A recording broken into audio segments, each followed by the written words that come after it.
Morning students, पश्चिम विभाग के video series में आपका स्वागत है। आज हम 10वीं कक्षा का 9वां पाठ देखने जा रहे हैं, जिसका नाम है रीढ़ की हड्डी। इस पाठ के लेखक हैं जगदीश चंद्र माथुर जी। एकांकिका का प्रकट वाचन करते हैं। रीढ़ की हड्डी। पात्र: उमा सुशिक्षित युवती, रामस्वरूप उमा के पिता, प्रेमा उमा की माँ, शंकर युवक, गोपाल प्रसाद शंकर के पिता, रतन रामस्वरूप का नौकर। एक कमरा अंदर के दरवाजे से आते हुए जिन महाशय की पीठ नजर आ रही हैं वह अधेड़ उम्र के हैं। एक तख्त को पकड़े हुए कमरे में आते हैं। तख्त का दूसरा सिरा उनके नौकर ने पकड़ रखा है। रामस्वरूप: अबे धीरे धीरे चल, अब तख्त को उधर मोड़ दे, उधर। तख्त के रख जाने की आवाज़ आती है। रतन: बिछा दे साहब। रामस्वरूप कहते हैं ज़रा तेज आवाज़ में, और क्या करेगा, परमात्मा के यहाँ अक्ल बांट रही थी तो तू देर से पहुंचा था क्या? बिछा दो साहब। और यह पसीना किस लिए बहाया है? रतन तख्त बिछाता है और ही करके हंसता है। रामस्वरूप दरी उठाते हुए: और बीवी जी के कमरे में से हारमोनियम उठा ला और सितार भी, जल्दी जा। रतन जाता है। पति पत्नी तख्त पर दरी बिछाते हैं। प्रेमा कहती हैं, लेकिन वह तुम्हारी लाडली बेटी उमा तो मुंह फुलाए पड़ी है। रामस्वरूप: क्या हुआ? प्रेमा: तुमने तो कहा था कि उसे ठीक ठाक करके नीचे लाना। रामस्वरूप कहते हैं, अरे हाँ, देखो उमा से कह देना कि ज़रा करीने से आए। ये लोग ज़रा ऐसे ही हैं, खुद पढ़े लिखे हैं, वकील है, सभा सोसाइटी में जाते हैं, मगर चाहते हैं कि लड़की ज़्यादा पढ़ी लिखी न हो। प्रेमा: और लड़का? रामस्वरूप कहते हैं, बाप शेर है तो लड़का सवा शेर। बीएससी के बाद लखनऊ में ही तो पढ़ता है, पेंडिकल कॉलेज में। कहता है कि शादी का सवाल दूसरा है, पढ़ाई का दूसरा। क्या करूं, मजबूरी है। हम देखते हैं कि रीढ़ की कहानी, रीढ़ की हड्डी, इस एकांकिका की शुरुआत कुछ इस तरह से होती है। उमा एक पढ़ी लिखी, शादी के योग्य लड़की है, जिसके पिता रामस्वरूप उसकी शादी के लिए चिंतित हैं। और आज उनके घर लड़के वाले यानी कि गोपाल प्रसाद, जो पेशे से वकील हैं, और उनका लड़का शंकर, जो बीएससी करने के बाद मेडिकल की पढ़ाई कर रहा है, वो दोनों उमा को देखने आ रहे हैं। चूँकि रामस्वरूप की बेटी उमा को देखने के लिए आज लड़के वाले आ रहे हैं, इसीलिए रामस्वरूप अपने नौकर रतन के साथ अपने घर के बैठक वाले कमरे को सजा रहे हैं।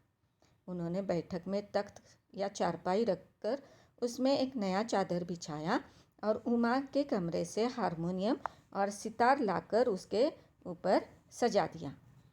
रामस्वरूप ज़मीन में एक नई दरी और टेबल में नया मेजपोश बिछाकर उसके ऊपर गुलदस्ते सजाकर कमरे को आकर्षक रूप देने की कोशिश करते हैं। तभी उनकी पत्नी प्रेमा आकर कहती है, उमा मुंह फुलाए, मतलब नाराज़ होकर बैठी है। इस पर रामस्वरूप अपनी पत्नी प्रेमा से कहते हैं कि वह उमा को समझाए, क्योंकि बड़ी मुश्किल से उन्हें एक रिश्ता मिला है, इसीलिए वह अच्छे से तैयार होकर लड़के वालों के सामने आ जाए। आगे की कहानी देखते हैं। रतन: बाबूजी बाबूजी, धीमी आवाज़ में रामस्वरूप दरवाजे से बाहर जाकर, अब अरे प्रेमा, वो आ भी गए, तुम उमा को समझा देना, थोड़ा सा गा देगी।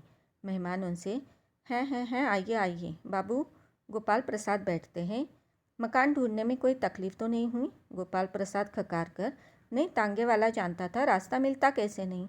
रामस्वरूप फिर हंसते हैं लड़के की तरफ मुखातिब होकर, और कहिए शंकर बाबू, कितने दिनों की छुट्टियां हैं? शंकर कहता है, जी कॉलेज की तो छुट्टियां नहीं हैं, वीकेंड में चला आया था। रामस्वरूप: तो आपके कोर्स ख़त्म होने तो अब साल भर रहा होगा।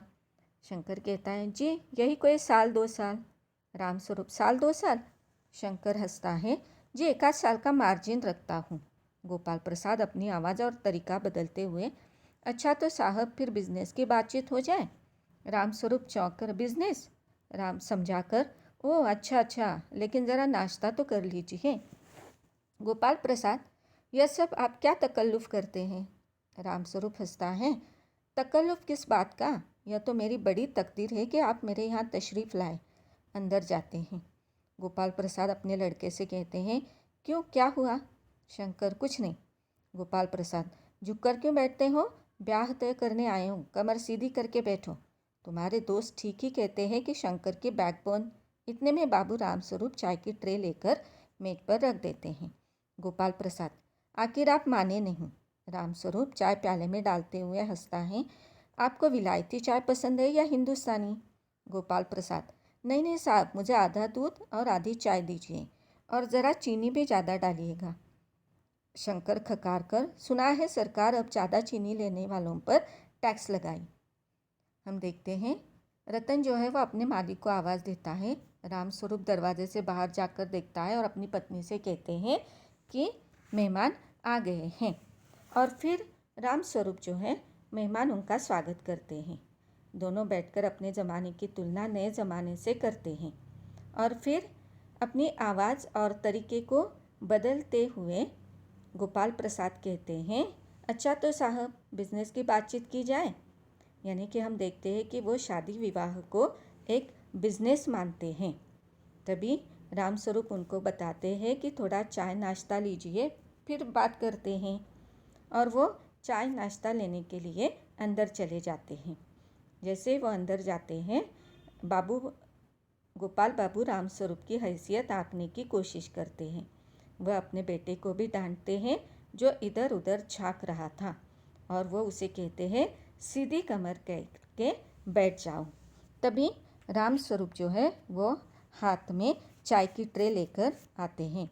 दोनों को चाय देते हैं। फिर चाय को लेकर उन तीनों में कुछ बातचीत हो जाती है।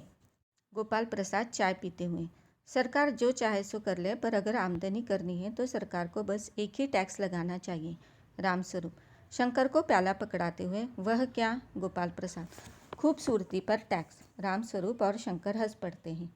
मजाक नहीं साहब, यह ऐसा टैक्स है कि जनाब देने वाले चू भी नहीं करेंगे। रामस्वरूप जोर से हंसते हुए, वाह वाह, खूब सोचा आपने।